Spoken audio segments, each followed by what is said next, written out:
সুপ্রভাত বন্ধুরা, রিয়াজ ওয়ার্ল্ডের আরেকটি নতুন ভ্লগে তোমাদেরকে আরও একবার স্বাগতম। আর আজকে নতুন একটি দিনের গল্প বলতে আমি রিয়া চলে এসেছি তোমাদের সামনে।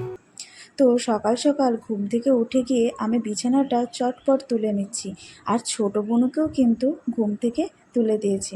ওর যেহেতু সকাল সকাল টিউশনি থাকে, তো সেই কারণে একটু দেরি হয়ে গেলে কিন্তু অসুবিধাতেই পড়তে হয়। তো আজ এক কাণ্ড হয়েছে।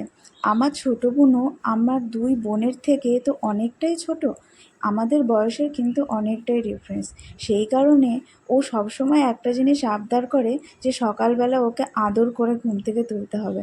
তো আজকে কোনো একটা কারণে আমি ওকে আদর করে তুলতে ভুলে গেছিলাম। তো একদম সিরিয়াস ভয়েসেই বলেছিলাম, বুনু উঠে পড়ো ঘুম থেকে, দেরি হয়ে গেছে। তো সেটা শুনে ওর একটু সকালবেলা মনটাও খারাপ হয়ে গেছে, তাই সকালবেলা বাবু রেগে গিয়ে মন খারাপ করে পড়তে চলে গেছে।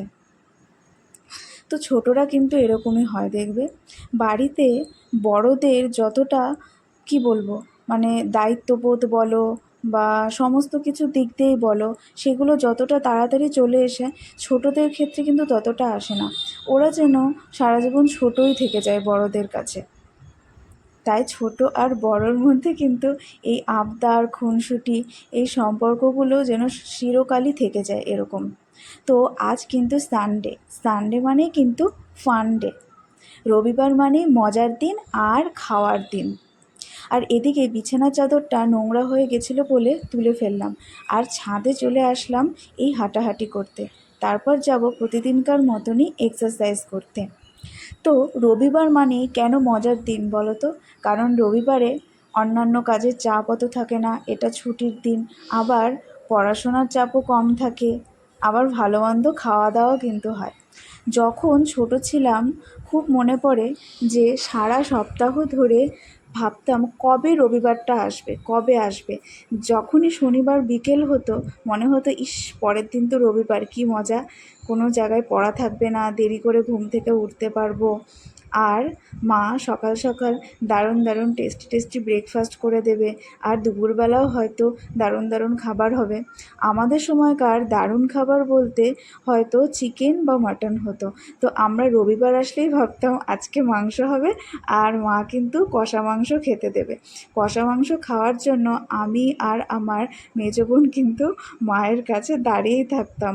মার চারপাশ দিয়ে ঘুরঘুর করতাম কখন মাংস কষা হবে আর মা আমাদেরকে তুলে দেবে। আমাদের মতো নিম্ন মধ্যবিত্ত পরিবারে কিন্তু ওই সপ্তাহের একটা দিনই কিন্তু মাংস হয়ে থাকে। তো আমাদের ক্ষেত্রেও সেরকমই ব্যাপার। তো এখন আমি চলে আসছি, তো এক্সারসাইজ করে নিচ্ছি সকালবেলা কটা, তারপর কিন্তু যাব একটু চা বিস্কুট খেয়ে নেব। তো সেগুলো আর তোমাদেরকে দেখাতে পারলাম না। চলো এক্সারসাইজ করে নিই, তারপর তোমাদের সাথে আবার কথা বলছি।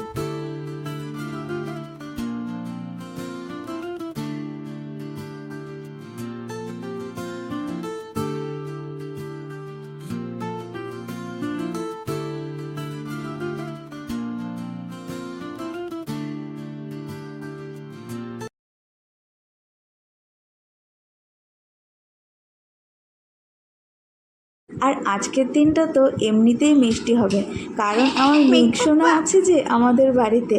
আর সকাল সকাল উনি কিন্তু দিদুনের হাতেই খাচ্ছেন। এখন মার সাথে চলে আসলাম বাজারে। না, শুধু আমি আর মা কিন্তু আসেনি, সাথে এসেছে আমার দুষ্টু মেঘসোনাও। আমি মেঘসোনাকে কোলে নিয়ে ভিডিও করছি। তো মা এখানে সবজি বাজার করে নিচ্ছে, আর এখন সবজির এত দাম, মানে সত্যি আর বলার কথা নয়। যেটাতে হাত দেব সেটাই দাম, মানে কিছু হয়তো ইচ্ছে হলো মনের মতো খাবো, তো সেরকমটা কিন্তু আর কিছু নেই। যেমন ধরো তোমার সবজির দাম, তেমনি কিন্তু মাছের দাম। তো এখন আমি আমার মেঘসোনাকে দেখাচ্ছি যে মাছগুলো জলের মধ্যে কেমন করছে, আর কত বড় বঁটিতে মাছটা কিভাবে কাটছে। মেঘসোনা তো দেখি অবাক, ও বড় বড় চোখ করে হাঁ করে তাকিয়েছিল ওইদিকে, আর মা ওইদিকে দাম দর করে মাছ কিনে নিল।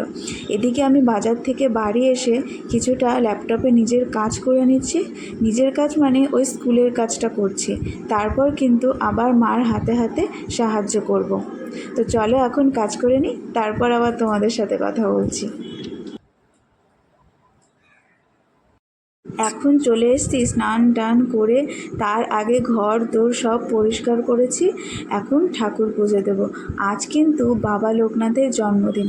তো আমাদের বাড়িতে বাবা লোকনাথের সেরকম আনুষ্ঠানিকভাবে তো পুজো করা হয় না, কিন্তু আমি ছোটোবেলার থেকেই প্রতিবারের মতো বাবা লোকনাথকে একটা মোমবাতি এবং বাবা লোকনাথের প্রিয় মিষ্টি কিন্তু অর্পণ করি।